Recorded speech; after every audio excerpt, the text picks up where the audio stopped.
On 11 April, the African Union chairperson and Senegalese president, Macky Sall, noted that he had received a call from Ukrainian President Volodymyr Zelensky.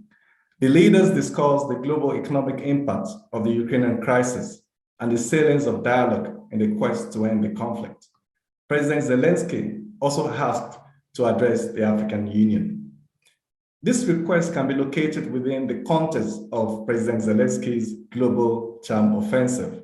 The Ukrainian leader has become famous for his speeches to national, especially European parliaments and international organizations across the globe, including the United States Congress and German, British, French, Italian, Japanese, and Israeli parliaments, as well as the United Nations and the European Union.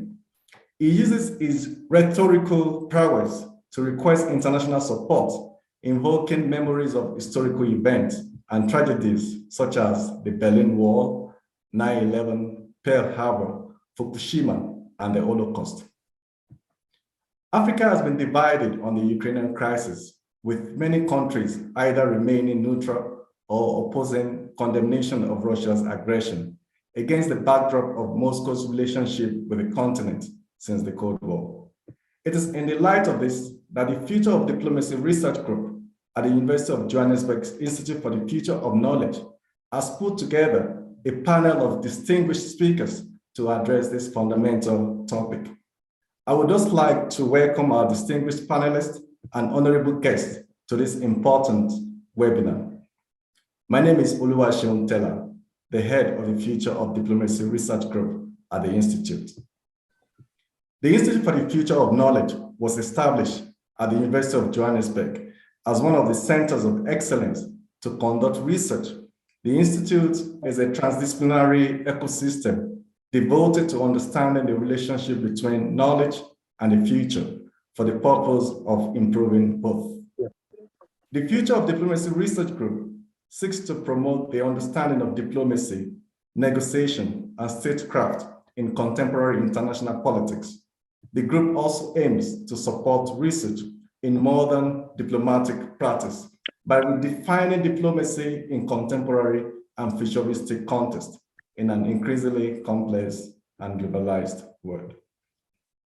Given the fact that the Russian-Ukraine crisis is one of the fundamental phenomena the world has witnessed in the 21st century, the Future of Diplomacy Research Group at the Institute has been setting the pace in the discussion of this conflict at the University of Johannesburg in South Africa, and I dare say in Africa. To this end, we have organized a webinar series that addresses the subject matter. The first of the series, titled The Russia-Ukraine Crisis, Escalation or Détente, was held in March. The key speakers were Ambassador Ilya Rugachev, Russian ambassador to South Africa, Ambassador Stephen Pfeiffer, former American ambassador to Ukraine, and distinguished Professor David Maples, based at the University of Alberta in Canada. The webinar was chaired by our own Professor Susie Graham. Today's event is the second of the series, and the final one will be held soon. Please watch out for this important event.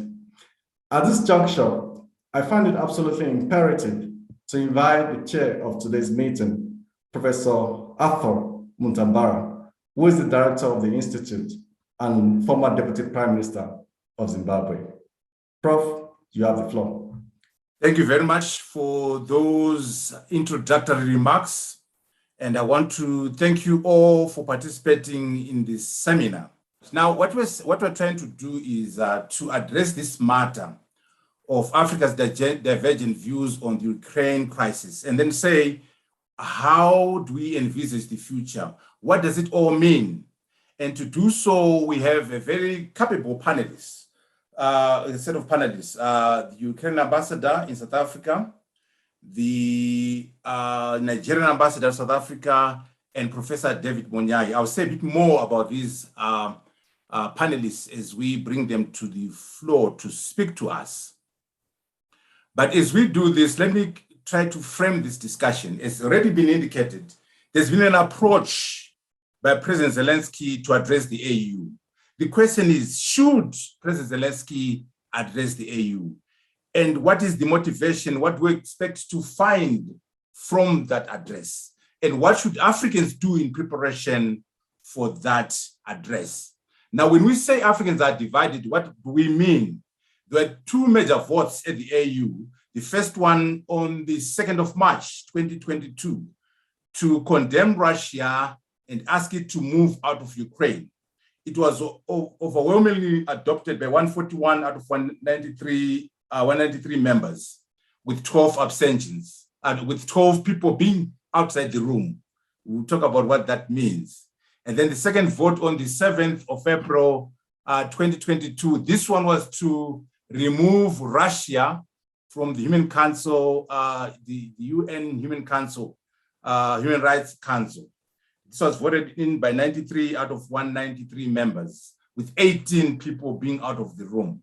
Now, these were the global votes. Where were the Africans? On the first vote, only one African voted against that motion, and 28 voted for the motion to condemn Russia, and 17 abstained, and 8 were not in the room. Now, those not in the room presumably do not want to identify with either for, against, or the abstention. So they would rather be out of the room. In the second vote, which was to vote out and remove Russia from the UN Human Rights Council, 9 African countries were for, 9 were against, 24 abstained. And in this case, 12 chose to be out of the room. Why are these disparities? What are the reasons behind these differences in terms of the African vote? What is going on in terms of the African vote?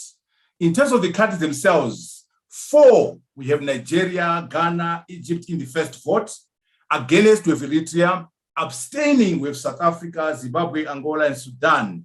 And then those that chose not to be in the room, we have Ethiopia, Burkina Faso, Eswatini, Togo, Morocco, and Guinea-Bissau.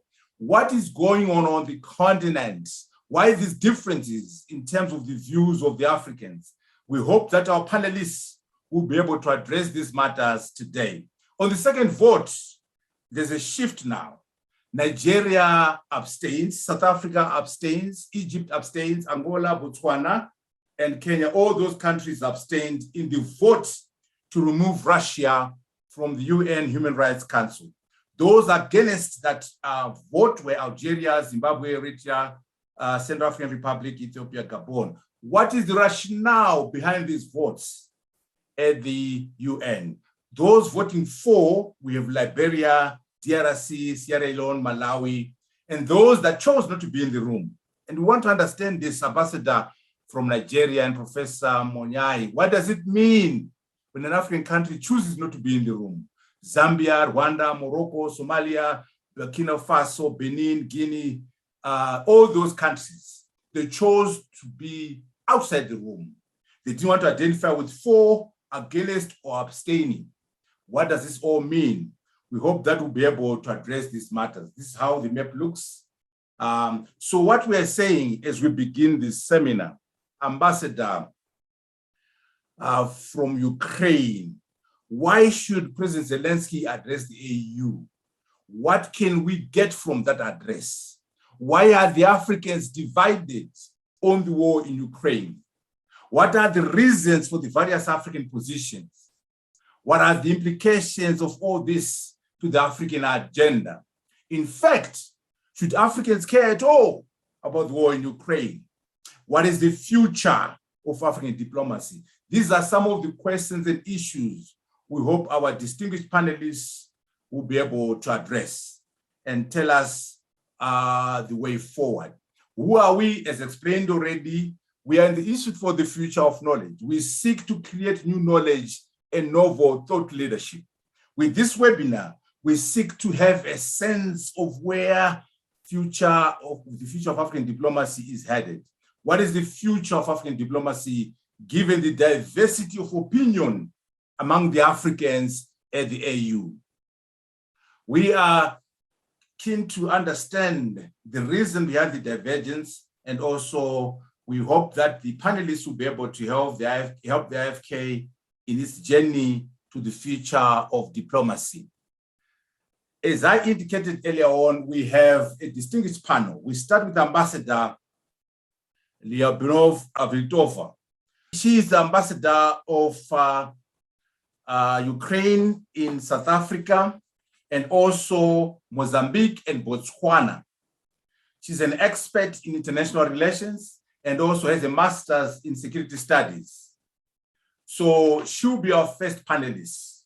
Ambassador, we're very keen to understand the motivation of President Zelensky in terms of addressing the AU. What is the motivation? What do you hope to achieve? And also maybe you can give us an insight into your own thinking as ambassador as to why the Africans are so divided on the war in Ukraine. So with those few words, I want to call upon the ambassador to come in and share with us. You have 15 minutes, ambassador. Good day, dear colleagues. Thank you, Professor. First of all, let me express my gratitude to the University of Johannesburg for organizing this panel discussion. And, you know, I intendedly did not intervene into the process of formulating the topic, though I would like to point out that today, on the 77th day of Russia's brutal, barbaric war of choice in Ukraine, number of proven atrocities and casualties on the ground should not allow us to call this invasion Ukrainian crisis anymore. Meantime, it is positive that this conversation will launch the dialogue on what will be the ramifications of this Russian war for African continent. And I'm very grateful for your attention to Ukrainian side aspiration to have a floor at the African Union and to acknowledge importance of the continent and each particular country of continent in the peaceful solution of this war. Let me start by saying that initially we've seen a very varied response to the Russian invasion across the continent. And the African Union expressed its extreme concern at the situation in Ukraine when Russia launched its military operation on 24th of February, and the African Union called for the immediate ceasefire and negotiations without delay. In the west of Africa, in ECOWAS, we've seen the statement that said that the countries were condemning the Russian invasion and called on both parties to stop fighting and for all parties to ensure the safety of all citizens that live in Ukraine. We remember that the war of Russia is happening only on the territory of Ukraine, of the sovereign state. Then we've seen in the Horn of Africa, the group of countries IGAD also expressed its concern about the situation in Ukraine, and they called on parties to show the restraint and to give the safe passage, I guess, to, as I remember, to those people who were already blocked in some areas that was under control of Russia at that time. So in the United Nations Security Council,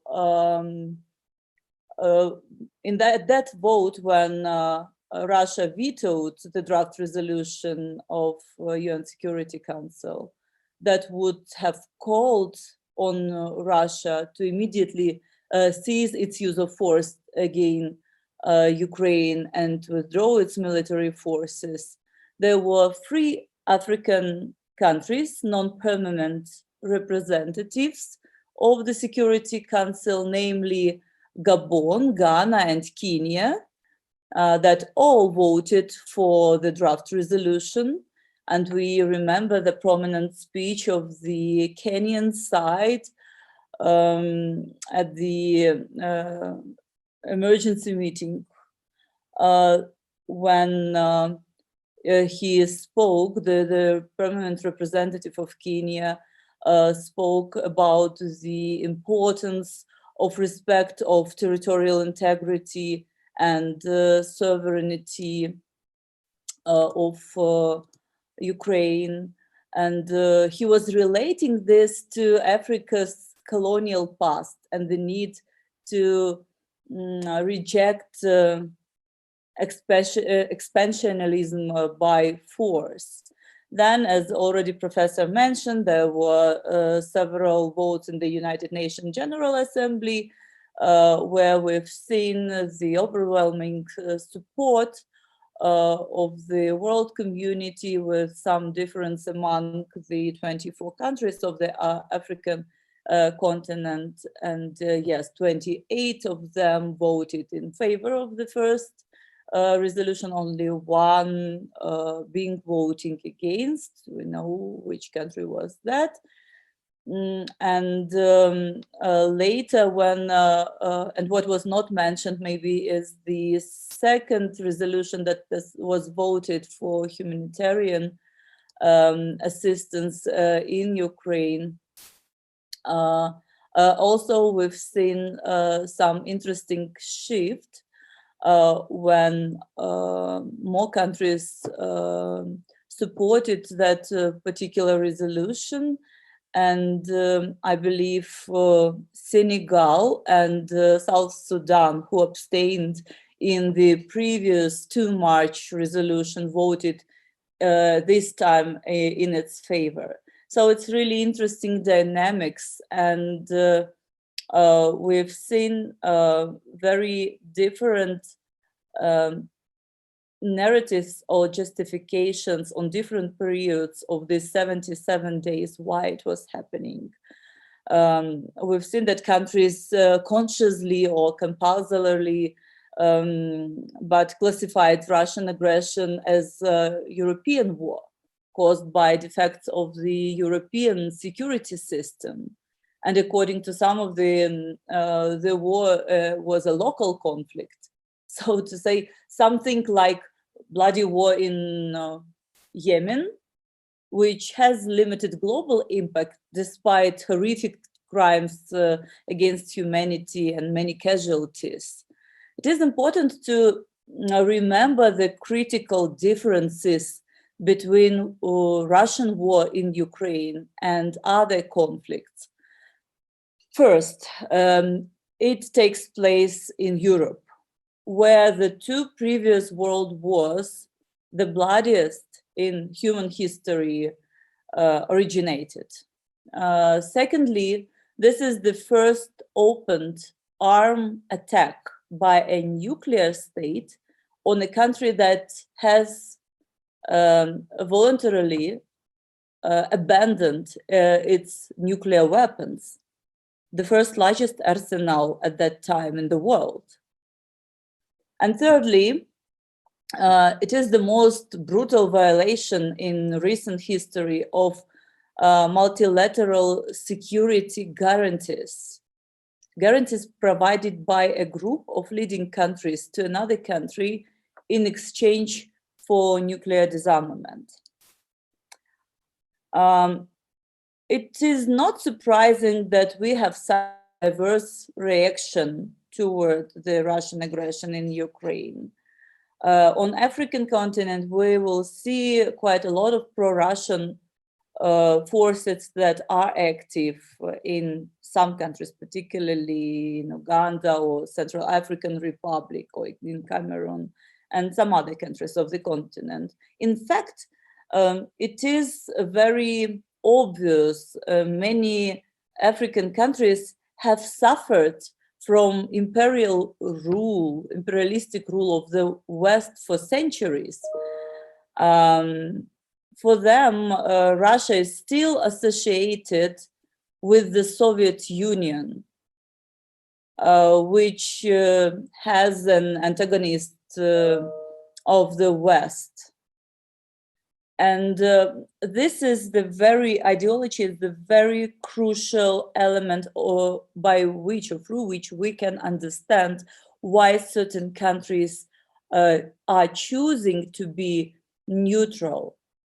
But by doing this, on my humble opinion, they are supporting this idea of imperialistic Russia. Russia is still living in the past. It's still living by and through the stereotypes of the USSR. And I will not be tired to say that USSR was not Russia. It was 15 countries at that time, and Ukraine was one of them. So when you speak about, and you think about your sentiments towards USSR, you also have to include Ukraine into them. So understanding of intricacies of Lenin's formation of Ukraine, as Putin is trying to present it, is hampered by the fact that a lot of African countries just overburdened with their own problems, which are so significant that they have become much more acute in recent years due to COVID, pandemics, and chronic economic instability. Africa was not united in its reply to Russian aggression and violation of the values. Africa itself is fighting, or was fighting, I'm sorry, for decades. But what happened is that African countries underestimate the ramifications, the consequences of the war for themselves.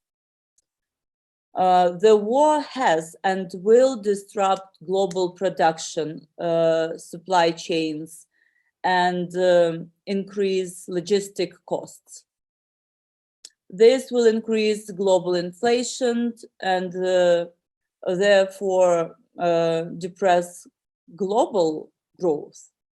Russia plus Ukraine combined produced 28% of world's global wheat and 18% of corn. Since Russian invasion on the 24th of February, the prices for wheat already jumped around 27%.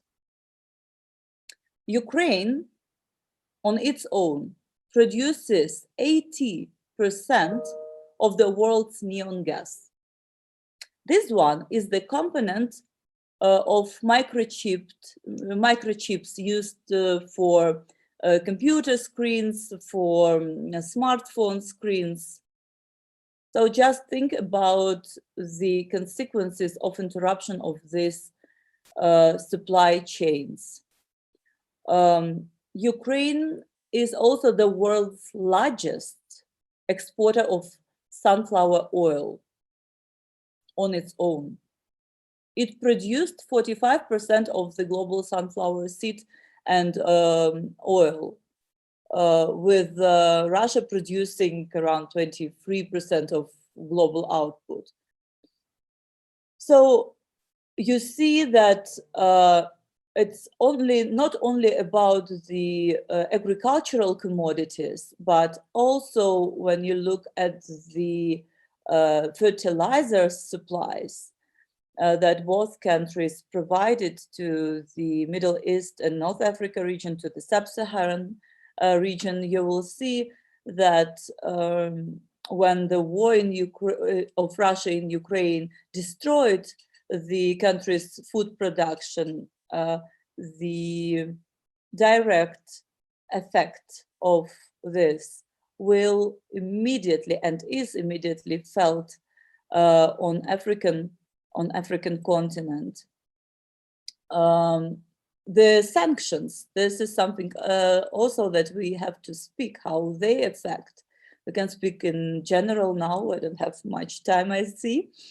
So the sanctions obviously affected and blocked a lot of products that traditionally were supplied from Russia to the African continent. We see the increase of oil prices. We see the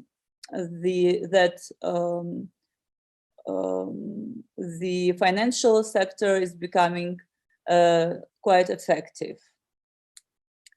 Let me maybe say several words on what is going to happen next.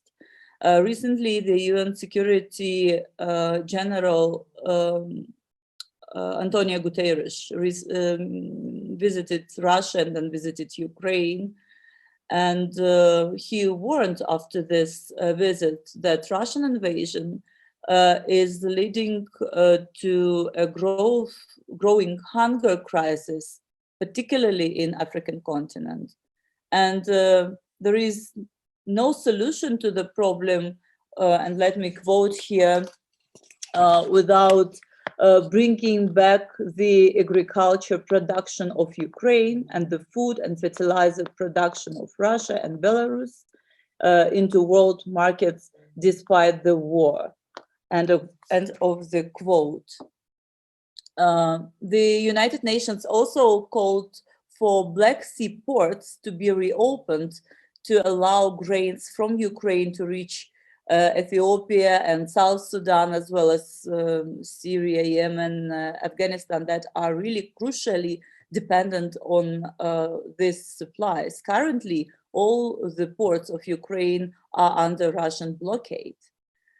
And according to the United Nations World Food Programme, the indirect effect from Russia's invasion on Ukraine is worsening an ongoing food and security crisis in parts of East Africa, and particularly in Kenya, Somalia, Sudan, South Sudan. We remember that the Horn of Africa region is experiencing its worst drought in recent 40 years.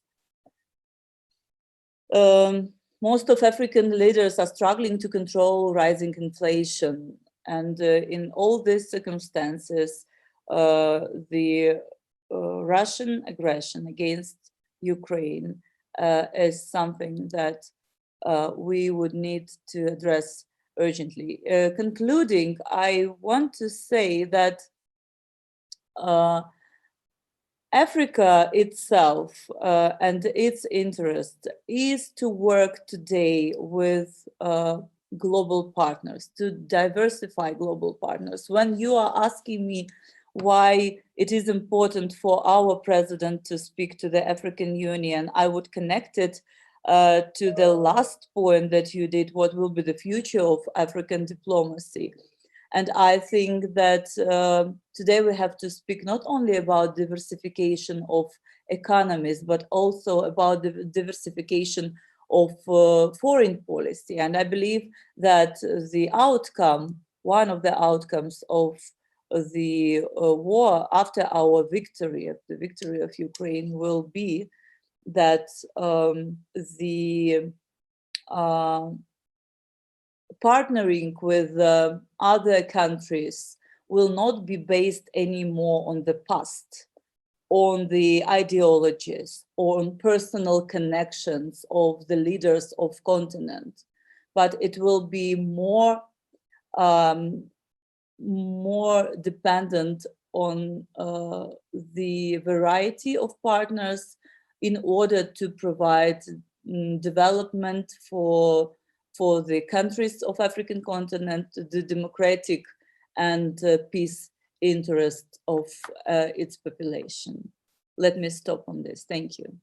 Thank you, Ambassador, for that detailed presentation. I hope you'll be able to take some questions and comments from the audience. We'll try to make sure we have enough time for all the people from across the globe to have a say on this discussion.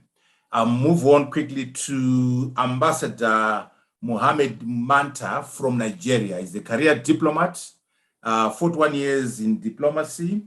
He's got a degree in geography and also is an expert in international relations. He's currently the ambassador of Nigeria, or the High Commissioner, to South Africa, Lesotho, and Eswatini.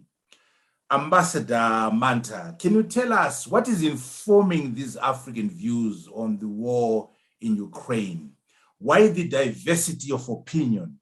And why is there movement? When you look at some of the countries now, Nigeria, for example, your own country, at the beginning, you voted for the condemnation of Russia. But in the third vote, which was the vote on the 7th of April, you abstained. Also, the ambassador from Ukraine referred to Kenya, Gabon, and Senegal. Gabon and Senegal voted for the condemnation of Russia, but in the third vote on the 7th of April, they voted, Kenya voted against, Kenya voted to abstain, and Gabon voted against. What's going on with the African opinion? What is informing the African decisions with respect to the war in Ukraine? Ambassador Manta, the moment is yours. You've got 15 minutes. Thanks very much, Your Excellencies, distinguished professors from the academia and captains of diplomacy and international politics. Good evening. I'm pleased to be sharing ideas with you on this forum this evening. I hope I was having challenges with my instruments prior to the commencement of this discussion. I hope I'm clear now that you can hear me. If you can, then let me start by thanking Her Excellency, the Ambassador of Ukraine, for having enlightened us principally on some of the issues. So I wouldn't waste much time on same issues as elucidated by her. So I will go straight to the major areas of the discussion, which is principally the reaction of the African countries, rather the African continent, to the crisis in between Russia and Ukraine. Prior to the escalation of hostilities, there were some backroom politics and decisions taken. And Russia made it very clear that if these certain conditions were met, the crisis could be solved and escalation of hostilities would be halted. But somehow the international community either ignored that or did not heed some of the warning signals that we are coming. Let me take us back a little through history. Sometime in 1962, there was some crisis, which we call the Cuban Missile Crisis, between the United States and the then USSR. And in spite of the closeness of Cuba to the USSR, those missiles could not be deployed, and crisis was avoided and averted. So this time around, you see, America brought up an internal decision by their parliament that a friend to their enemy, their neighbor being a friend to their enemy becomes their enemy. So with that statement, it was clear that they said they will invade and destroy Cuba if Cuba allows Russia to deploy missiles by their doorsteps, 90 nautical miles from Florida. So winding back or fast forwarding that type of scenario, it is similar to the position Russia took on Ukraine. Don't join NATO. If you join NATO, we would stop that as much as we can because the threat will now come to our doorsteps. So if the international community had taken that threat seriously, probably a single word that, oh, okay, we will not join NATO, or we will only remain observers in NATO, or something similar could have avoided the crisis. But that now is history. So coming back to from 24th February, when hostilities commenced, the African continent, I must say, has not had the privilege of having the presidents meet en bloc. The next bloc meeting of the presidents and heads of state of African countries is coming up later this month. That if that opportunity had come, it would have been very easy, it was rather easier to gauge the mood of the continent at a glance. But having not had that opportunity, the next was our representatives at the United Nations. So when the issue came up at the United Nations, each country had to vote according to their conscience and according to their beliefs and partnerships around the world. So let me be very, very succinct on Nigeria, for instance.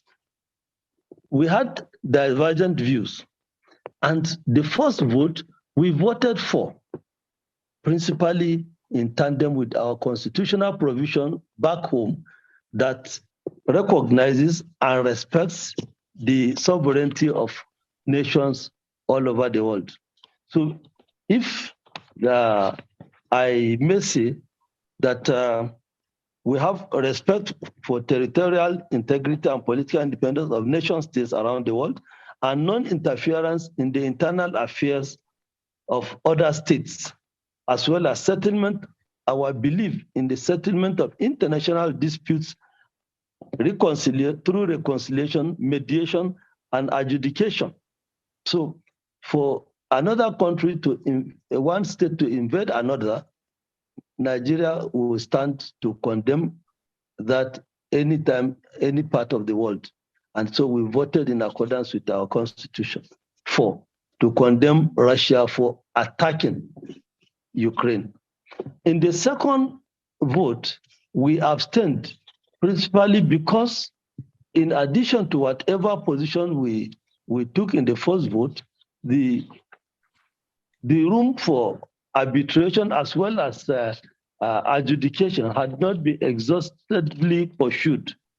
So based on that, it was our belief that the vote to expel Russia from the United Nations Human Rights Commission was premature, and therefore we abstained.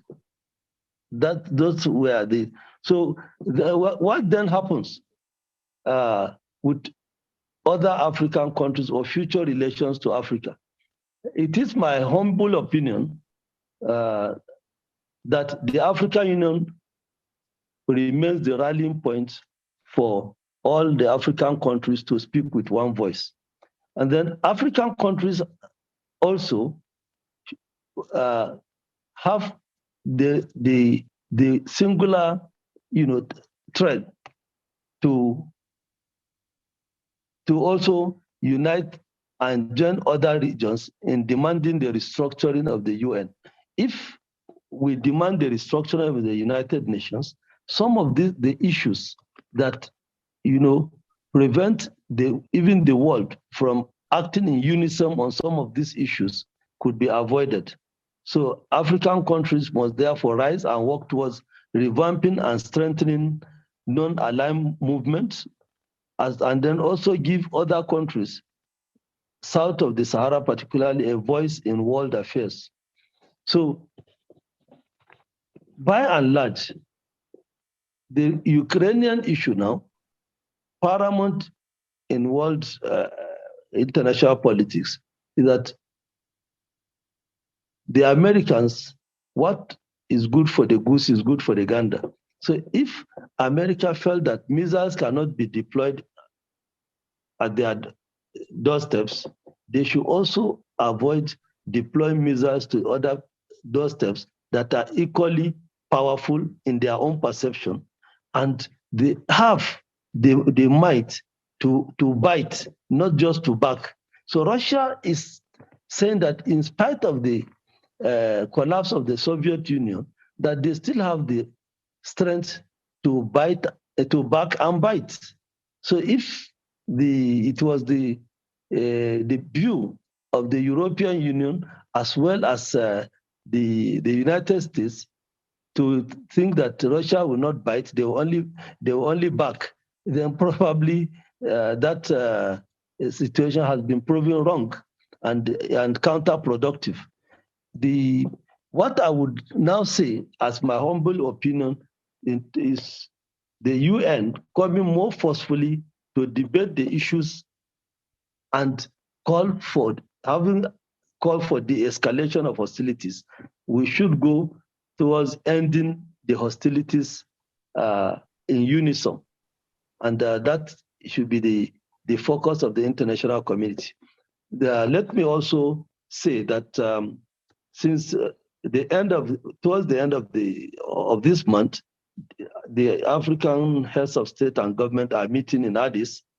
Probably would also the Zelensky addressing them will change very little the present positions as it were.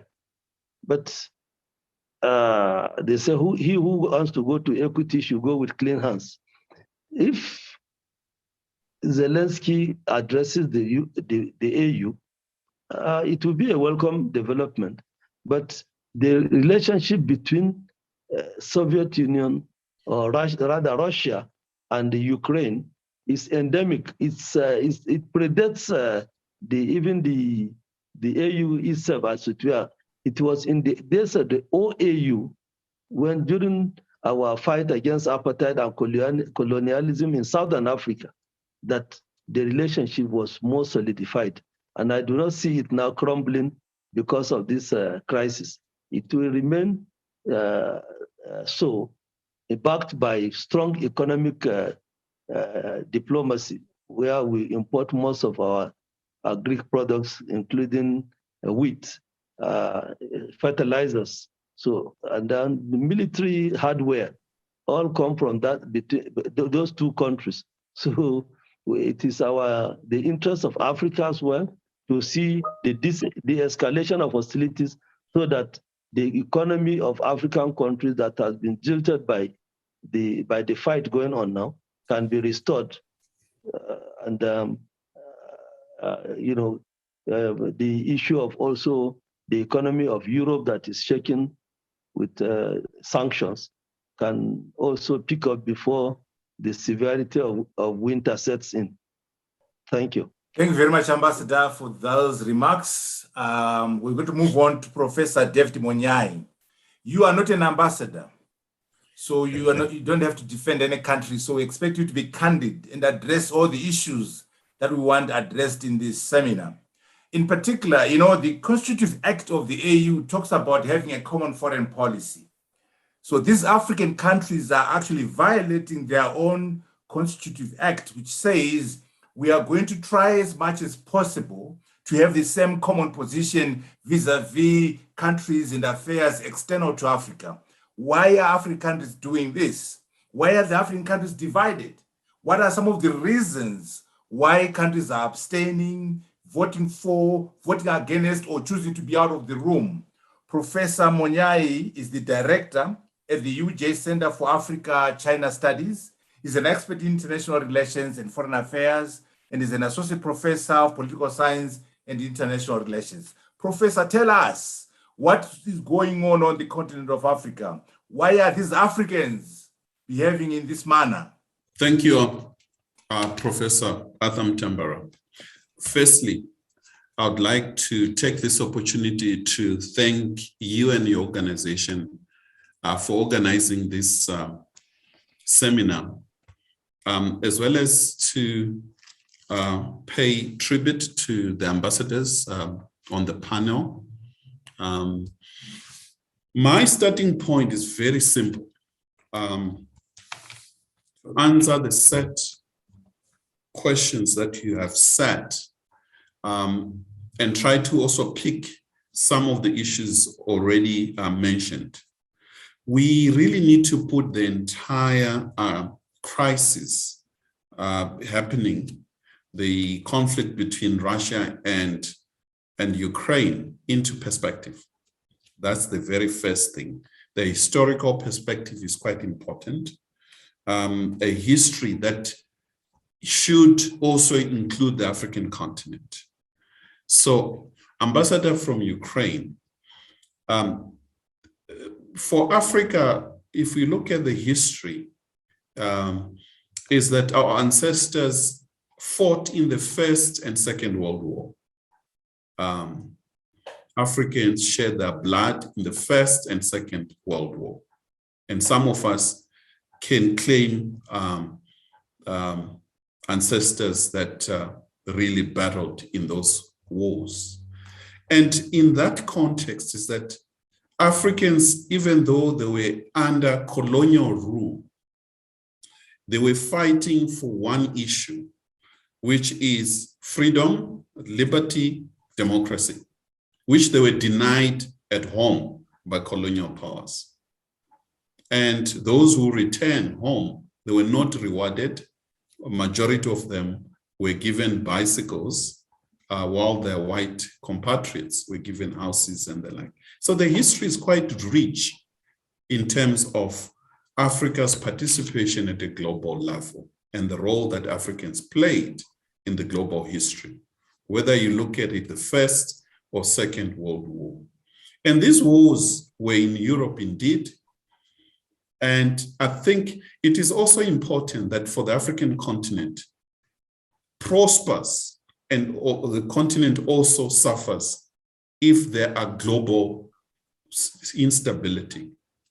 And as it stands, overwhelming Africans are anti the war, are anti-destabilization of any nature. It is in Africans' interest to have peace and stability at a global level. I think we need to clear that right up front. And therefore, Africans are for liberty, Africans are for democracy, Africans are for freedom and sovereignty of nations. And it is important to also mention that at the moment, at this particular juncture, the African continent has no space within the global political and economic governance structures, namely the United Nations Security Council. We have no representation in that structure. It remains a structure that we need so much given the conflicts that are ongoing on the African continent, as well as the role that the United Nations is playing, whether in health and all other structures. And therefore, the United Nations, the international community in its totality, it's critical for the African continent. And there is no view that Africa is taking sides. We are aware of comrades in the then Soviet Union, which includes Ukraine. At no point has Africa pointed or separate Ukrainian comrades or Russian comrades. And therefore, the entire 15 former Soviet Union states are seen as one.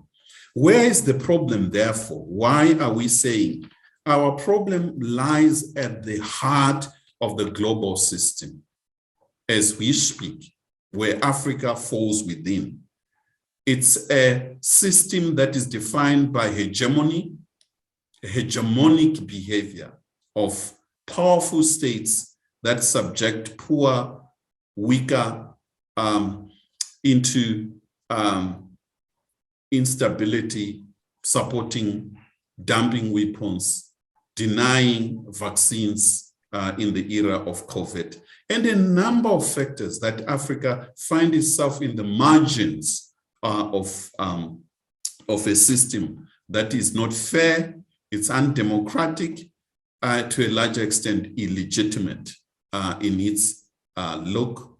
And the view that Ukraine, as much as we are pro-peace, human rights, and with the people of Ukraine at their darkest hour, ordinary Ukrainians, we are quite aware that the end of the Soviet Union brought in the crisis we are in. It is those unresolved issues are critical that we cannot ignore, wherein Russian Federation concerns, genuine concerns in certain areas were not adhered to. And we all worried at the heart of this statement is the role of NATO, which has nothing to do with Ukraine. Ukraine became a victim. NATO bombed Libya, and we see the role of NATO going extra-regional in terms outside its mission, its original mission in terms of Europe. It's getting into quite a number of areas, including at our own African continent. So I'd like to put it on the record that it is not Ukraine alone that willingly and rightly gave up its weapons. South Africa, our own country, gave up its weapons, nuclear weapons, and Libya gave up its weapons. And what happened to Libya? Muammar Gaddafi was assassinated. The country was destroyed by NATO. And that brings me in Africa, in answering some of these questions, that firstly, it's not the first time that Africa finds itself in a disunity, lack of understanding of global issues, regardless of the role that the continent has played. Historically, that what I've mentioned in the First World, Second World War, in the formation of then OAU up to Lagos Plan of Action 1979, the African continent has been calling for reforms of the United Nations to allow African states to have a seat and a say and legitimize this structure. And no one seemed to understand or take Africa serious. Up to today, we see the very same issue. And therefore, as much as we understand the disruptive nature of the Russian-Ukrainian conflict, as far as the global value chains that the ambassador has mentioned, we are saying those are not only core issues. I think we need to avoid mentioning terms that I used: hegemony, NATO, destructive role, as well as ensure that we in Africa continue to be participants at a global level in a fair and in a respectable way, other than looking in a very patronizing that you're going to die of hunger, you need food. I think Africa needs more than that. It's not just a question of Ukrainian wheat, which is at the heart of Africa's concern. It's much deeper than that. It's the systemic entire system that we need to look into that needs reform. We also are looking at how the African continent itself has internal built-in weaknesses that explains the disunity, the votes that don't make sense. Our Nigerian ambassador had made it very clear, and that speaks directly to the heart of issues, the head of states haven't met. And therefore, if they had met prior, the conflict on the 24th of February won't be where we are. With due respect, Ambassador, systems, institutions should not operate that head of states should meet. It has to operate. It has to do with the fact that the AU, it's much more heavy loaded, led by head of states. The bureaucracy, the policy, it's not strong. It lacks continuity and change, and it is more on the names of head of states. So therefore, when certain head of states leave the stage, we see these problems. With the Libyan crisis in 2011, South Africa and Nigeria abandoned the continent. They voted in favor of Resolution 1973, which in itself was one of the greatest mistakes led by the most powerful countries on the African continent. And this time around, we were shocked with the Nigeria's first vote, and happy to see the change and understanding of the situation on the ground. It is in Africa's interest to abstain, that's one, and call for peaceful resolution to the crisis in favor of the Ukrainian people, and to call for the continent to speak with one voice on matters of global peace and security. And we see this lacking within the structure itself. Therefore, this poses a question. Should President Zelensky address the African Union? The simple answer is yes. The African continent should not take sides. It should allow President Zelensky, as well as President Putin, to address the AU and give their different perspective to allow the continent to understand before making any collective decision on issues. What's going to happen? What will be the future of African diplomacy? We will see a gradual unity with time. It is unfortunate that Nigeria and South Africa are not as united today as they used to be.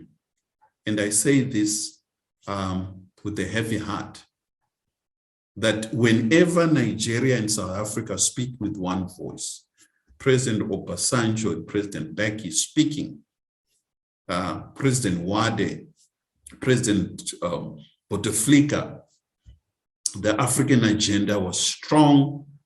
The continent spoke with one voice. The continent faced the international community in a unified voice in constructing the NEPAD process, which was a continuity of the Lagos Plan of Action, which today we call the Agenda 2063 vision. And for the lack of unity, and we see conflicts on our continent, including in Ethiopia, the political headquarters of the continent itself, it's disheartening. And however, I think the future remains bright. We're seeing quite a number of developments on the African continent, that this conflict, it's a crisis, it's also an opportunity of turning things around in terms of Africans realizing that they have 60% of global arable, most fertile land in the world. The African continent should not be buying food from outside the continent. I think this gives the African continent a realization, as it came to our understanding during and still the COVID-19 crisis, that you had vaccine nationalism. The continent has to, as much as build its pharmaceutical, it has to look into peace and stability, activate that land ensure that there is sufficient food on the African continent and be able to sell at the global market. I think the continent should and must continue pushing for peace in the Russia-Ukraine, using all good offices, including the Pope, ensure that issues of Ukrainians as well as issues of Russians come to a consensus. The bigger question that one will ask, why do we continue losing lives unnecessary if we know in the end victory won't come at the battlefield? Victory is going to come, Ambassador, through a negotiated way out. Why do we waste time in the battlefields instead on a round table? And we call upon the Russians, the Ukrainians to find a consensus and ensure that issues between Ukraine and Russia on one part are addressed, but broadly, Russian issues with the expansion of NATO is understood clearly, and unresolved issue from the breakaway, the Soviet Union breakaway, are somehow handled. Issues of ethnic, human rights violation, not only what we hear on CNN, but go beyond. And we must say, Russia today has been banned in our own country. We can't see Russia today. And these are some of the lessons that we need to learn and ensure that we, in future, understand the power dynamics and ensure that the African head of states appeal to President Zelensky to reach out to President Putin. I think he's doing with fairness. He has been doing that. The two head of states must meet. I do not think pumping weapons, sophistry drones, kamikaze drones that are going, and which is becoming as a movie. This is real lives, real blood, which is being, whether it's Russian troops, whether it's Ukrainian troops, or civilians that are dying. And we've seen that in Syria, we have seen that in Iraq, we've seen it in Libya, where innocent people are killed and no one really gives any attention. So I would like to close by appealing to the ambassador, advising President Zelensky and the support that Africans have for a peaceful resolution in the Russian and Ukrainian crisis. I thank you, Chair. Thank you very much, Professor David Munyai, for those detailed remarks. I'll give the panelists a chance to come back and say a few words and answer questions raised by their colleagues and also from the floor. But at this moment, I'm going to go to the floor. And when I give you an opportunity, you have 3 minutes maximum to say what you got to say, either a remark or a question. You got 3 minutes. I start with TK Pue. TK Pue, can you go ahead and speak for 3 minutes? No, thank you very much, Chair. Mine is a short one because I did put it in the chat already. It was to say, is the issue maybe of the African position, whether it is united or not united, I think it's immaterial, but I'm looking at the actions of, well, the patronizing actions of the EU and the US, and possibly even the Ukrainian ambassador's actions within South Africa, which come across as being very patronizing. And when you see that, it does make you raise serious questions about why is it that it's so important that we take a position as opposed to being more critical? Is there a problem when African states take a critical position? Not to say we are for nor against, but to take a critical position.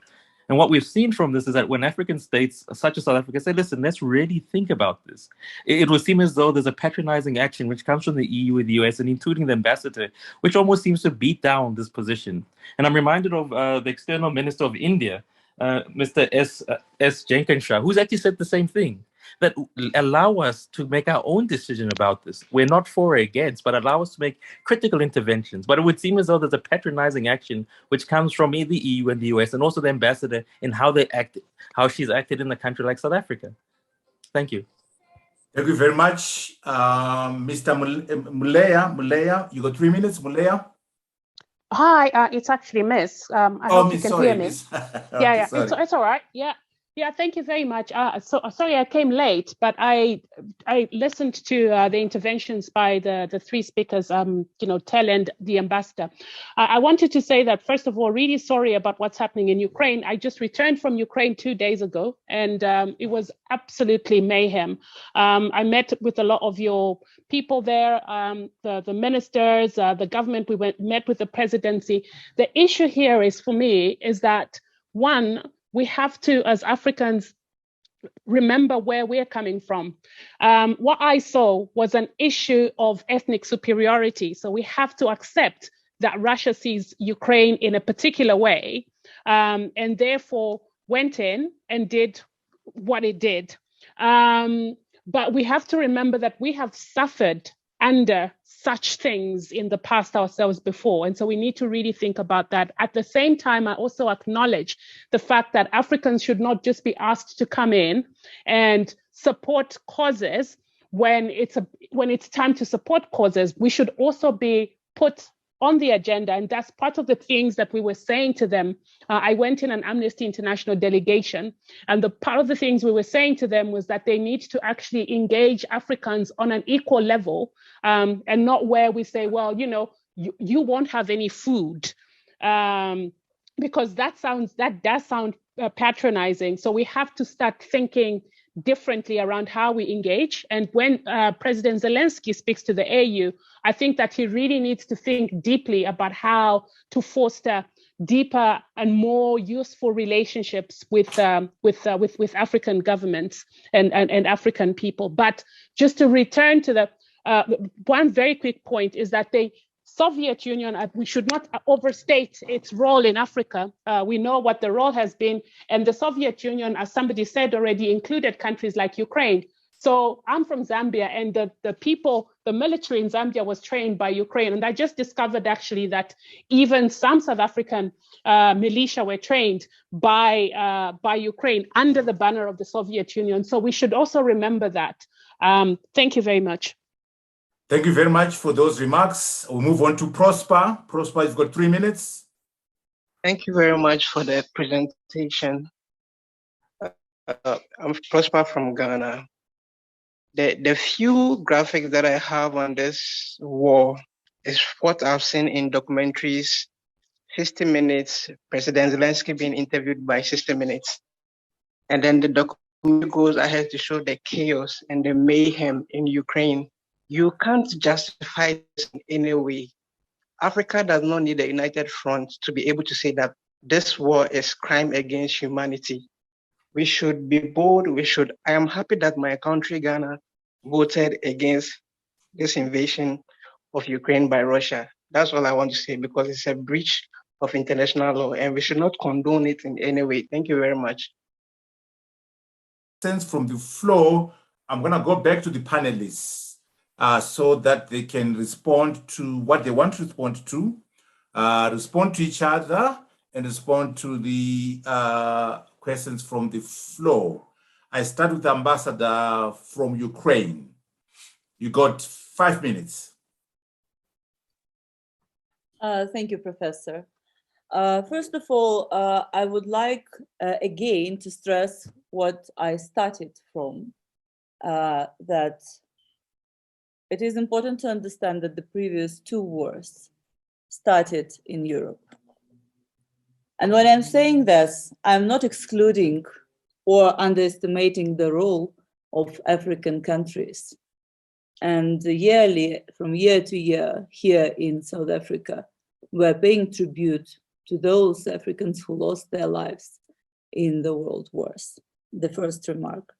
The second one is that the conflict that you say could be avoided on the 24th of February this year was not avoided because all the world was silent when the annexation of Crimea happened. The war in Ukraine didn't start on 24th of February. It started in 2014 with invasion in Donbass as well, when Russians killed 14,000 Ukrainians before the 24th of February. Yes, we have a lot of mutual and common in our histories, and we abandoned our nuclear weapons together with South Africa. And that's why, particularly South Africa has to feel what can happen when you have your guarantees by international community, which are not respected after the years. I believe that the critical position that is mentioned here during one of the comments regarding the attitude of the ambassador of Ukraine in South Africa. Please remember, I am the ambassador of Ukraine in 3 other countries, and I always respect the position of the hosting country and never was going against it. Though in this country of freedom of speech, I'm using this tool and instrument as any one of you, and this is my democratic freedom. We are today in Ukraine are fighting for democracy, liberty, and sovereignty, for those principles that are so close to all African countries. And we're fighting for them not only for Ukrainians, we are fighting them for the world. This is the war of values. And I want us to understand it very, very carefully. The attempts to put or represent the invasion of Ukraine launched by Russia as a Ukrainian fault doesn't have any logic, because this narrative suggests that a combination of Kyiv's aspiration for NATO membership, its ambition for closer integration with richer European countries, and its preference for a full, open, democratic system of government has meant it deserves Russian intervention. According to this logic, Russia did not attack Ukraine, but Ukraine mounted an illegitimate defense to itself, of itself. I want to remind those who are still trying to look at Russian invasion in Ukraine through the lens of Ukrainians' aspiration to NATO and to become the member of NATO and EU, that the NATO membership was not on the table and would not be possible in the nearest decade, at least, for Ukraine. That is why it cannot be justification of Russian actions in Ukraine.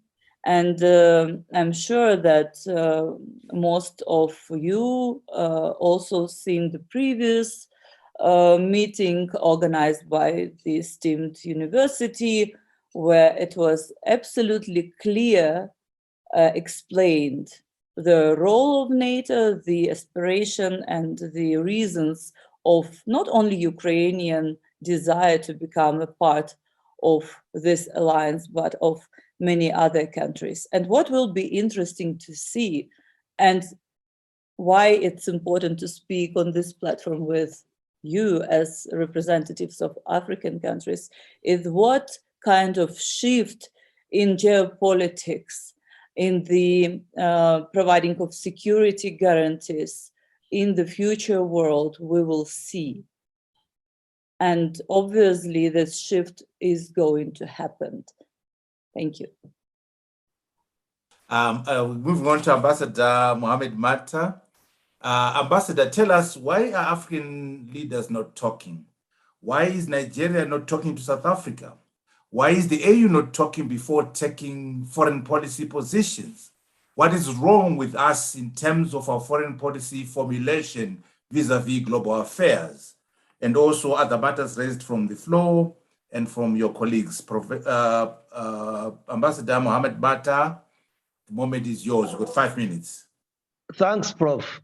You see, the Ukrainian crisis should not be viewed in isolation. And I wish to thank Professor David Moye for giving us a panoramic view of some of the crises where collective decisions were expected, and even when they were taken, they were never respected. We had the Syrian crisis. We had on our own continent, we had the Libyan crisis. Even when the whole of the AU had passed a resolution to be given time to intervene before the mediation team could arrive at Tripoli, NATO planes started bombing and they remained, like they say, it's now history. So interventions principally only attract rhetorics from the world organizations, including the AU as well as the United Nations. The feeling by some was that probably one or two countries will go to assist the Ukrainians to fight, but it is not the case. It has never happened, and it's not going to happen this time around that either Britain or United States will go to physically assist Ukraine. What they are offering is paltry sums of money, and money doesn't fight wars. So like Professor David said, the solution will still have to be on the table. Now, the African countries, we issued a statement condemning the invasion of Ukraine, and that was done by the AU Secretariat. Like we always say, the Secretariat, if you check the records, the AU chair and the Secretary issued a statement condemning the action of Russia in invading Ukraine, and that is a fact. It was an action, and like other countries and sub-regional organizations, those were the statements issued up to the UN. So when the same statement was tabled at the United Nations, we voted for in condemnation of the Russian action to a sovereign country. And like I told you earlier, that we acted in tandem, not only with the position of the AU, but also the position of the Constitution of the Federal Republic of Nigeria. So, but coming to the second vote, which was on the exclusion from the Human Rights Commission, to us, it was too hasty and devoid of adequate consultation prior to action. So rightfully, if you could see the countries of Africa, particularly the ones you mentioned as powerful African countries, the South Africa, Ghana, Nigeria, Senegal, we abstained. We did not run away from the responsibility, but we abstained because we believed it was too hasty at that point. How mediation was still going on. Too hasty in the sense that the first UN report that should have guided our action was yet to be presented. And it is just last week that Guterres went to visit Russia as well as Ukraine. So, and he presented his report just 3 days, is it 2 or 3 days back? So how come that a motion to suspend or to expel Russia could be taken before we even get the official report? So you could see that is what clearly guided the actions of our the African leaders. Then, but let me sum it up in a nutshell, that crisis of this nature, just as we are seeing today between Russia and Ukraine, they are like a theater actions. Theater action in the sense that the principle of might is right seems to be playing out as it has done in other countries such as Syria. It was the same scenario. It is the same thing that happened in Libya. It is also at a micro level, it's the same thing happening in Addis, the headquarters of the AU, because for Addis Ababa to attack Tigray, a province in the same country, and nobody could do anything about it. So I wish to crave the indulgence of this forum to probably hit it up on and summit on what Professor David Moye has said. Let's reorganize and reform the United Nations so that Africa can even have a voice. As it were now, Africa has no voice in the UN because we lack representation except on the non-permanent seats. And all the three non-permanent seat members voted same direction. So if further than that, we cannot go anywhere. So the UN reform becomes more imperative, looking at it from what has generated, what we have generated from the Ukraine-Russian crisis. I thank you very much for giving me the opportunity. Thank you very much, Ambassador Manta.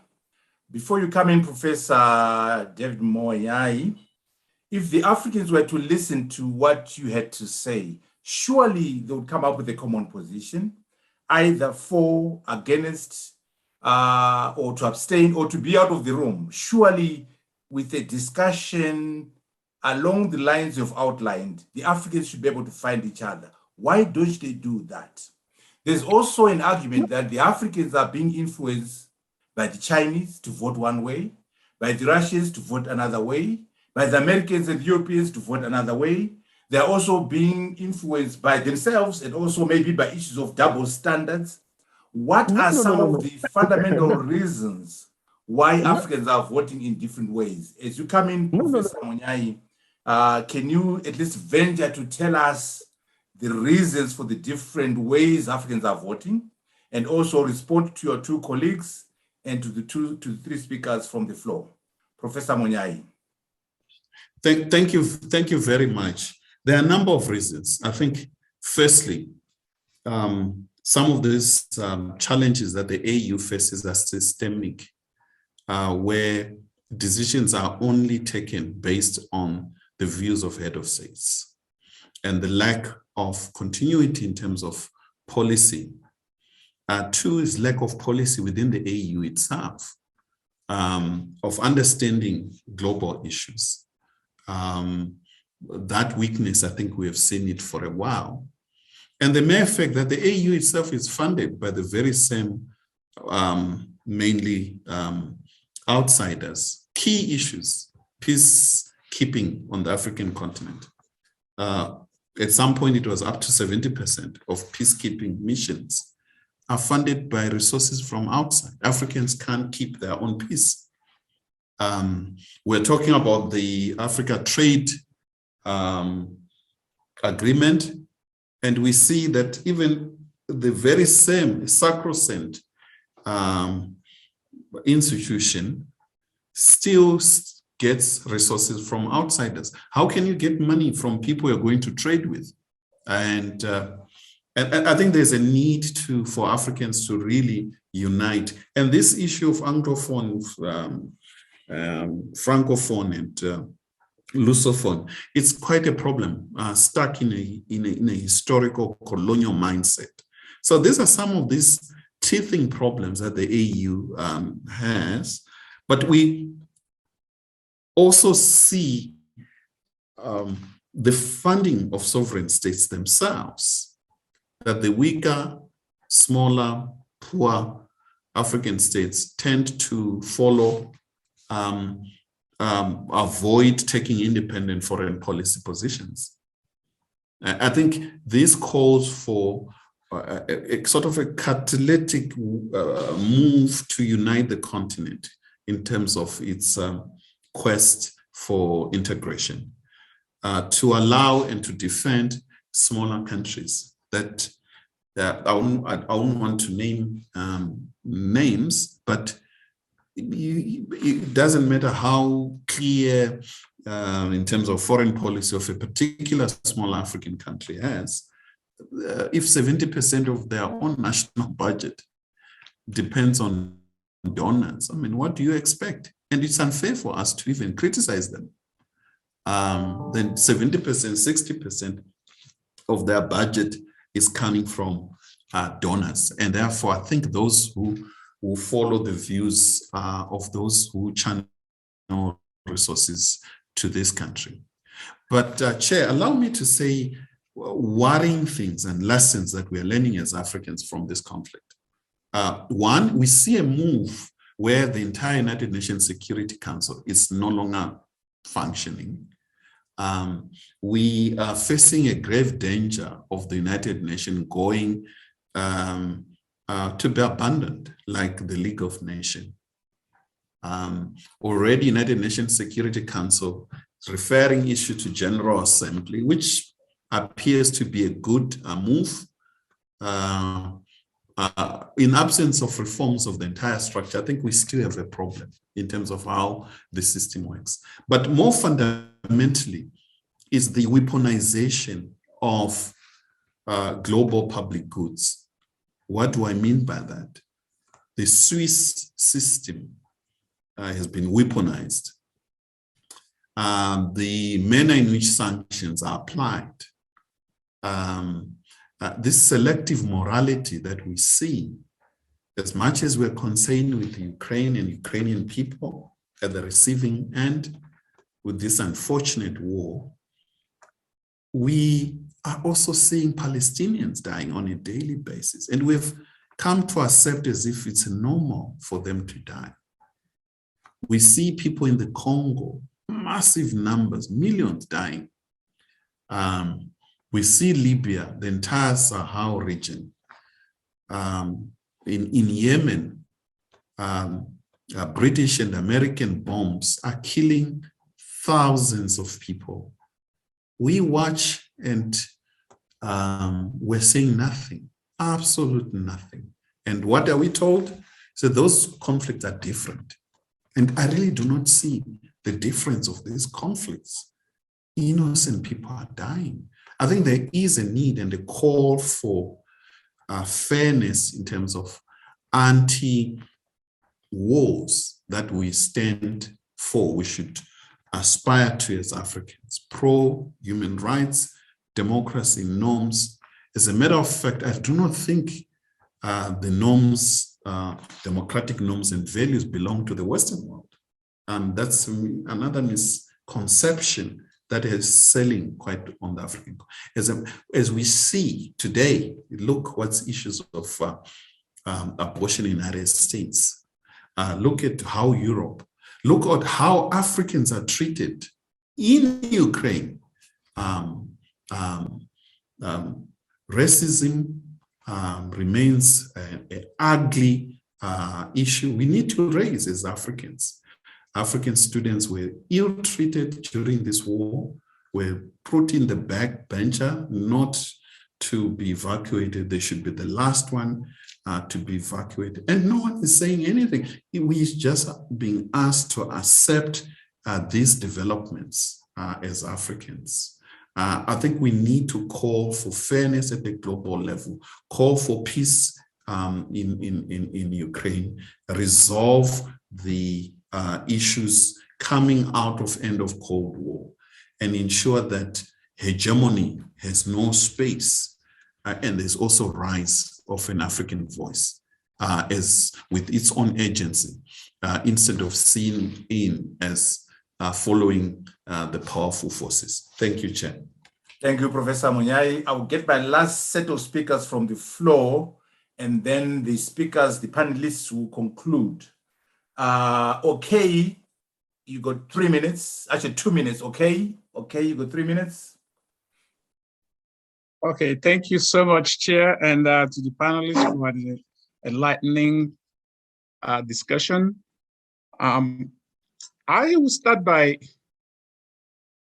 saying that the Nigerian I want to thank the Nigerian High Commissioner for his comments, but his I would say wishy-washy stance on the disunity among African countries amplifies Professor Moyane's exasperation with the two most powerful sub-Saharan African countries, pretty much dropping the ball leadership.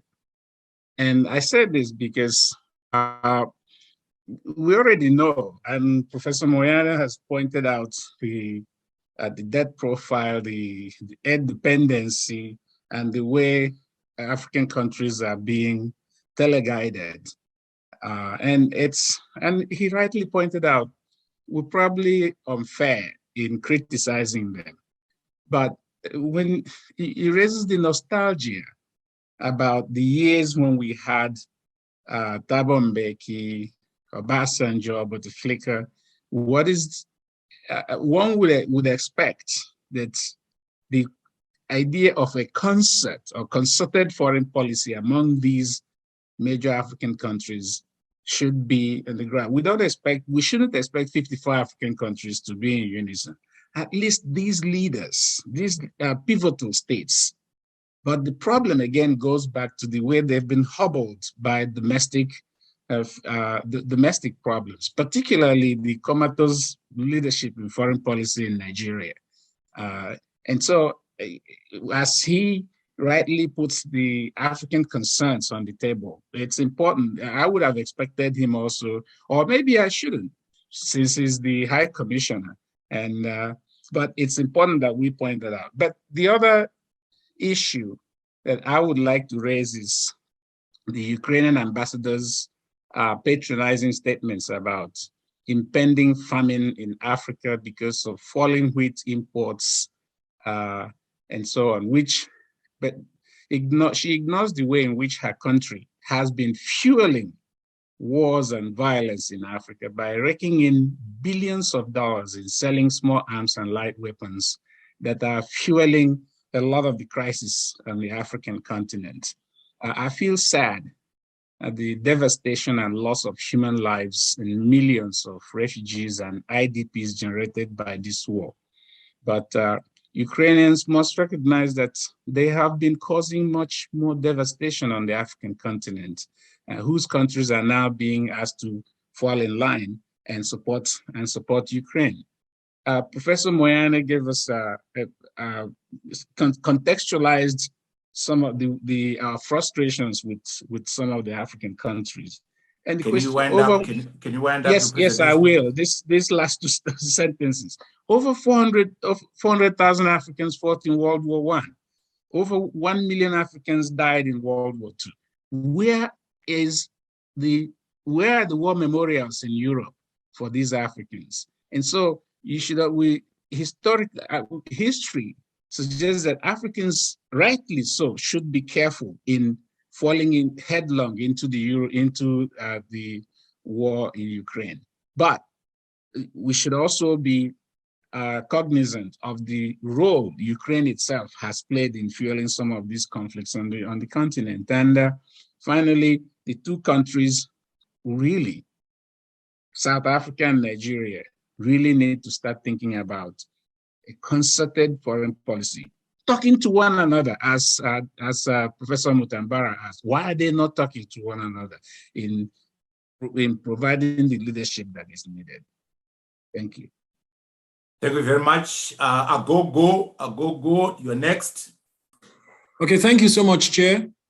I'd just like to thank all the speakers for their insightful presentations, and also thank the Chair, Prof. Mutambara. A very enlightening conversation we have had.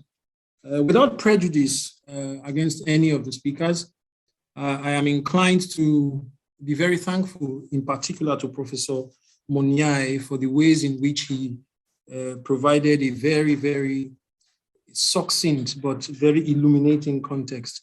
And I'm just saying, because I've seen some comments in the chat, and it's disturbing to see people echoing some of the sound bites that you hear on mainstream media.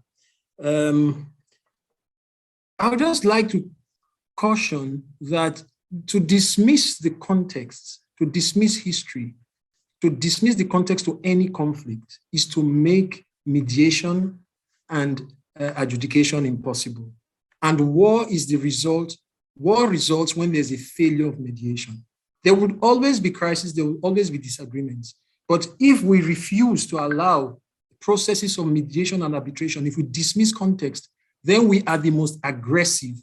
Then it's not necessarily the person who fires the first bullet that is the aggressor. It is those who combine through rhetoric, through a discourse to make mediation shameful. It would have been great to have somebody from the AU in this meeting. I don't know, Chair. Maybe that would have been fantastic. But it would be a good idea that Africa can use the current role is playing. I don't see it as a crisis. I don't see the African response as a crisis. Rather, I see it as an opportunity for Africa to show the world and to show Africa itself. Ambassador Manta referred to the issues in Ethiopia, which is very heartbreaking for me, given the place that Ethiopia plays in the African imaginary. We can use these responses, this decision to not support, to push for mediation. We can actually apply such an approach in the Ethiopian situation and insist in a kind of what could be an African way to the resolution of crisis. Instead of weaponizing rhetoric, weaponizing public goods, as Professor Monai has also resorted, we need to insist on the context. And I think this is somewhere Africa can play a very good role in this crisis. Thank you very much. We're going to move on to the panelists. And I start with the ambassador, Ambassador Abravitova. Now, how will this war end? Some people have argued that most conflicts will end with negotiations, peace settlement, and an agreement. And the choice that the protagonists have is how many people you want to die before you settle, how much infrastructure you want destroyed before you settle. How do you see this war ending, Ambassador Abravitova? Is there any scope for negotiations leading to settlement and peace? And if so, when? In addition to answering questions that came from the floor and from your colleagues, Ambassador Abravitova, can you address us? You got 3 minutes.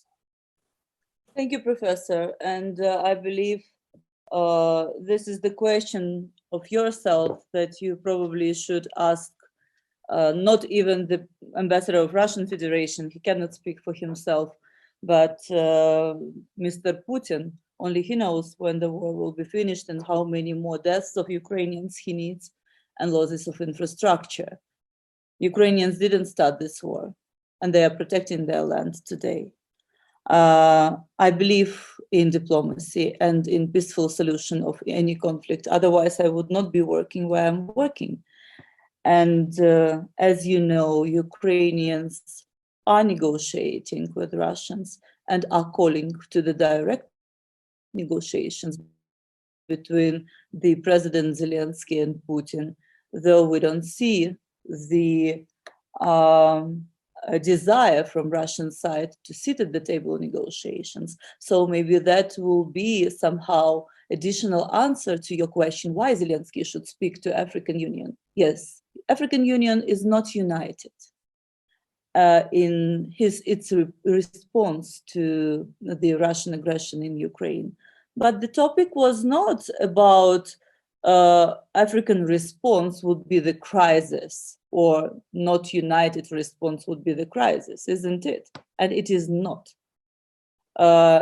As many diverse opinions as we have today during these discussions, which I respect, otherwise that would not be a discussion, the same dialogue has to be launched on more general level, and we speak about the African Union. And maybe that would be the main request from my president, to push with all possible means to the, by the way, main supplier of weapons in African continent, which is Russia, to sit at the table of negotiations with Ukraine, which is under the attack of neo-Nazist and neo-colonialist today. The issue that was brought forward regarding the racism in Ukraine, and I'm very glad, Professor, that you raised this, and I hope that you have your own expertise on this in this country where we've seen a lot of xenophobia and in peaceful times. In Ukraine, in the times of war that started unprecedentedly, immediately, of Russian invasion, when 9,000 African students that most probably were suffering from racism, I don't know, but since 1991 in independent Ukraine, they were feeling very peacefully. They were fleeing from Ukraine, facing the same challenges Ukrainians were facing on the borders.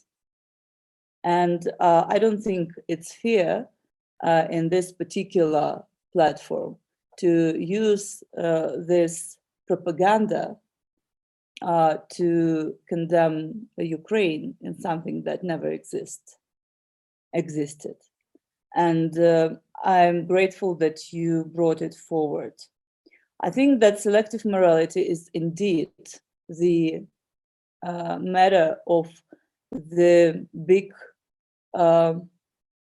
problem that we are facing today, because we are trying to differentiate the victims of war, which doesn't have to happen, because every life matters in any part of the world. And today, Ukraine is just one of the conflicts. But my message to all of you was that this particular conflict has got a very global ramifications and further complications. And if I would be allowed to speak more, I would not speak about food security only. But in 15 minutes, you can speak about the major factors that are important today for a particular place of the world. But of course, out of this, there will be some positive perspectives for both Ukraine and African countries. And we can speak about this separately on the separate platform on occasion. Thank you. Thank you very much, Ambassador. We'll move on to Ambassador Mohamed Manta. What are the lessons to Nigeria from this crisis in terms of the African response? What are the lessons to the AU in terms of the African response in this crisis? In addition to other questions from the floor and from your colleagues, the moment is yours, Ambassador Manta. Thank you, Professor. The lessons for the entire African continent and of course to humanity is that sanctity of lives and property is gradually and more convincingly being eroded. If we put humanity first as our point of service, crisis could be avoided. Like my colleague, the ambassador, rightfully said, the Russia-Ukraine crisis did not start on the 24th of February. The generating factors were already at play. We ignored them. When the Russians issued statements about feeling, growing insecurity that their neighbors were fraternizing with the West, particularly NATO.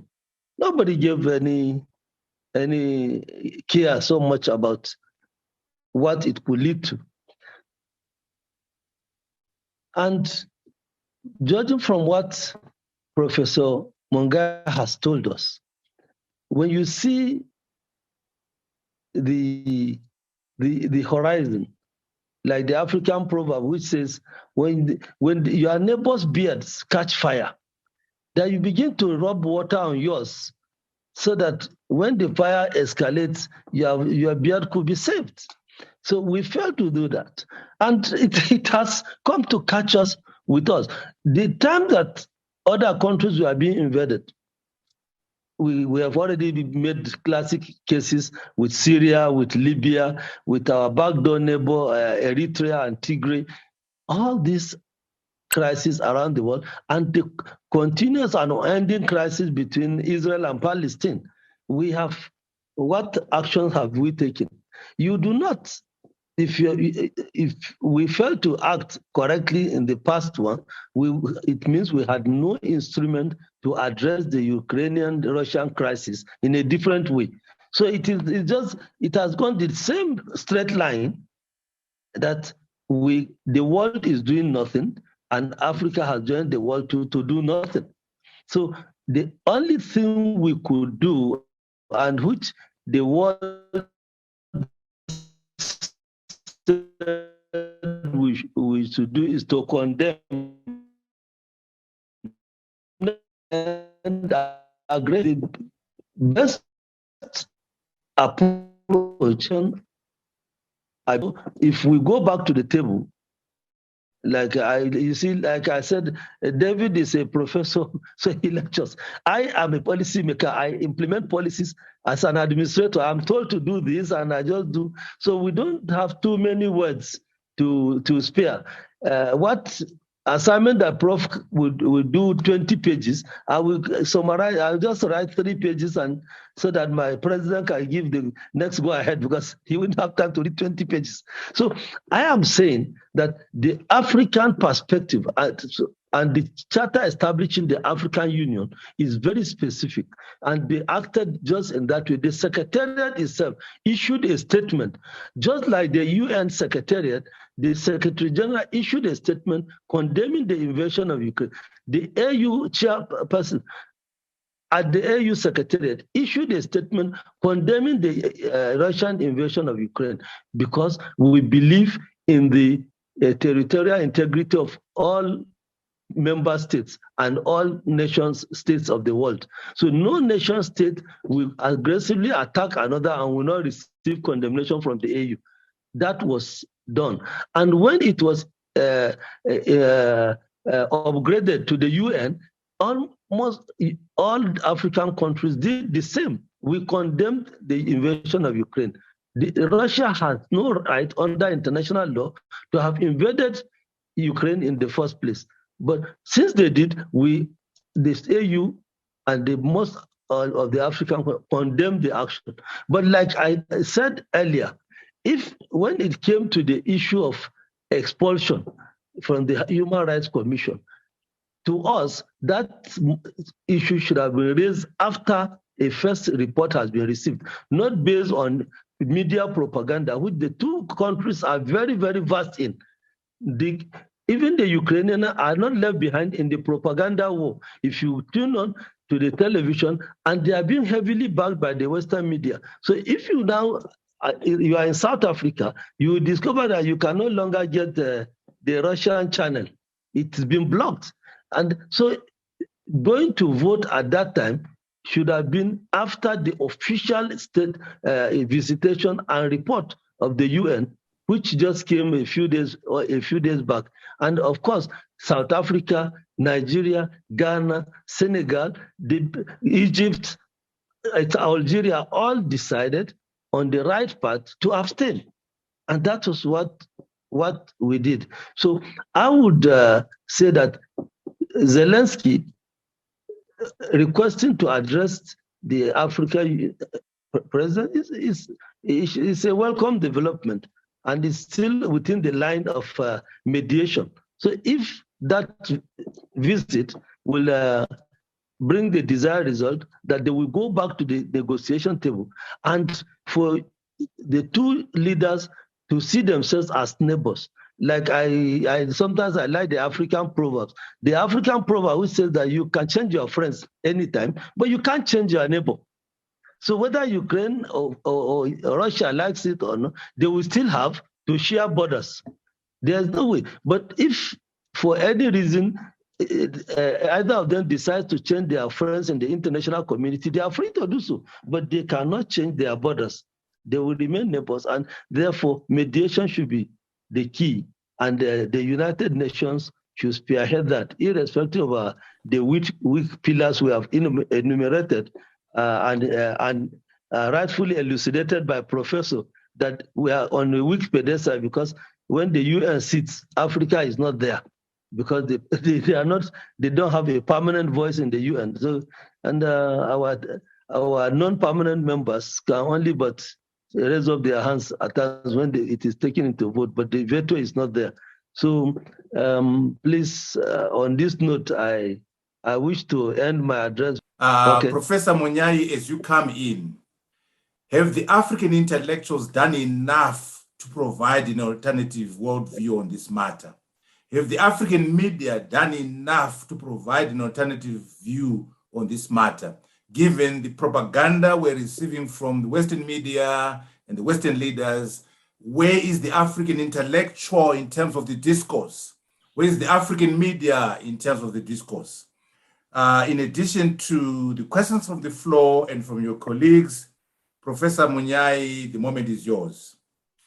Thank you, Chair. I think in the interest of time, I'd like, firstly, a direct answer.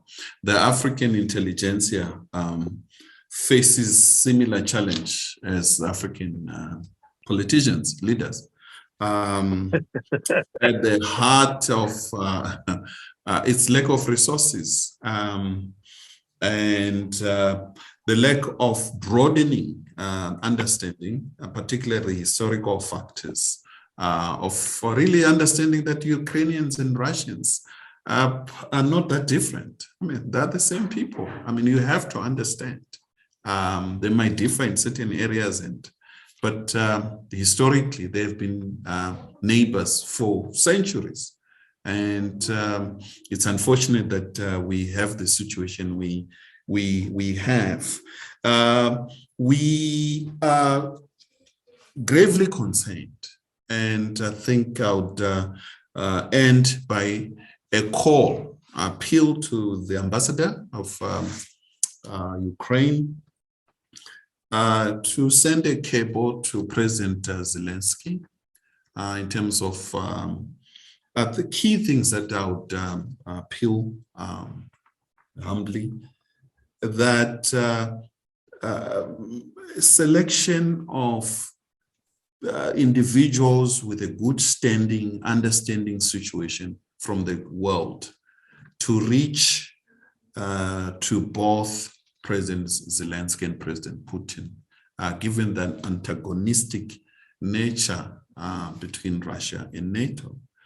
I think it's to call for envoys. I mean, from African continent, I would suggest former President Baki, former President Obasanjo, the US former President Carter, for instance, and quite a number of leaders in Asia, Latin America. A group of leaders try to break the discussions and package it, negotiation between Ukraine and Russia on one hand, Russia and NATO on the other hand, and ensure that you combine. And lastly, I would say one of the leading scholars and former diplomat, Henry Kissinger, had an outstanding essay. I disagree with all his writings, but on this particular one, I 100% agree with him. He said it is not in Ukraine's interest to join NATO. Ukraine should be a bridge between Russia and NATO countries, and it should play a constructive role and benefit even more from both the relationship with in Europe as well as Russia. So looking at the situation, this is a power situation. You can bring in more weapons. You can, yes, we fully support for people who fight for self-determination. However, I really do not see a situation in which Russia will just back off. The roundtable is the answer. And I think if we can call upon the African leaders to also call for a peaceful resolution to the conflict. That's the only way, You can put as many drones, as many new high tech and these new wars testing in Ukraine, but it is not, it's taking us nowhere. And the lessons of Libya and Syria and Iraq that Ukraine need to be aware of is that all these weapons are being pumped in. In the post-conflict, chances are high that civil wars, instability, not just in Ukraine, learn it from us in Africa. When Libyan state was destroyed, we have a crisis right up to Nigeria of terrorism and all sorts. And I do not think that there is Ukrainian exceptionalism. If more and more weapons are being dumped in that part, it doesn't matter by who, whether by Russians or by NATO, it is not going to bring peace in the end. Thank you, Chair. Thank you very much. We are coming to the end as we conclude. Tapiwa, are you there? Are you ready, Tapiwa, from the floor? Thank you, Professor, for organizing this, yourself and the Institute and all the other panelists. Thank you, the ambassadors, for your contributions, your contextualizations. For me, it's just an overall comment, if I may, just, we are all humans, we bleed the same blood, but maybe perhaps to urge that, issues, in addition to the context that have been provided by the political scientists and experts among us, to depersonalize the issues. It's probably not about President Zelensky, it's probably not about President Putin, it's about the people. Also, not to forget the voices of people in the Donbas region, the voices of people that are facing conflict all over the world. And hopefully we might emerge with a new world order going forward for everybody. Thank you. Thank you very much. I think we've had a very good discussion this evening. It's not just an academic discussion. There's a war going on. People are being killed. Infrastructure is being destroyed. So we need answers. And the Africans must do more than voting in a diverse manner. They must also participate in the provision of solutions. They must also provide intellectual inputs into the discourse. And so I want to thank you all for your participation, ambassadors and Professor Monyai. The discussion must continue, but in particular, we must resolve the conflict, the war in Ukraine. But I want to thank you very much for coming, and we've come to the end of our discussion. Anthony, you have a few words to conclude, Anthony? Thank you, Prof. My name is Anthony Kaziboni. I'm the head of research at the IFK. I found this discussion immensely enlightening. And without a shadow of doubt, this conversation has to a great extent demonstrated how and why there are divergent views in the crisis in Ukraine.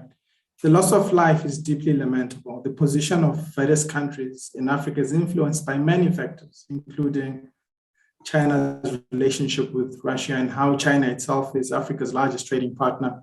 Issues around Washington's double standards have been raised by African countries. US's aggression in Iraq, NATO, and the killing of Gaddafi. And some countries already feel that a neutral stance is safe. Taking sides might not be a strategic move. I'd like just to quickly reflect on the role of the declining role of the United Nations. Some of the reasons for abstaining from voting indicates features in the structure and character of the organization. So some countries, including South Africa, have raised issues on how some of the resolutions have been submitted without adequate consultation and input from member states. The 21st geopolitical landscape does not reflect the structure of the United Nations. At its founding, 1945, there were 5 permanent members of the Security Council, which were France, China, Russia, the UK, and the US. The UK is not the major power in Europe anymore. Africa doesn't have a representative at the United Nations Security Council. And it's time to reform the UN so that it reflects the realities of the 21st century. From my end, please look out for our third and last event around this crisis. To watch our past events, please visit our website, futureofknowledge.org, and also the IFK official YouTube channel, Institute for the Future of Knowledge. Once again, we are grateful to our speakers, Ambassador Abrifotova, Ambassador Aruna Manta, and Professor David Monyai for your very insightful comments. And most of all, thank you for joining us in this very important discussion. The University of Johannesburg, the future reimagined.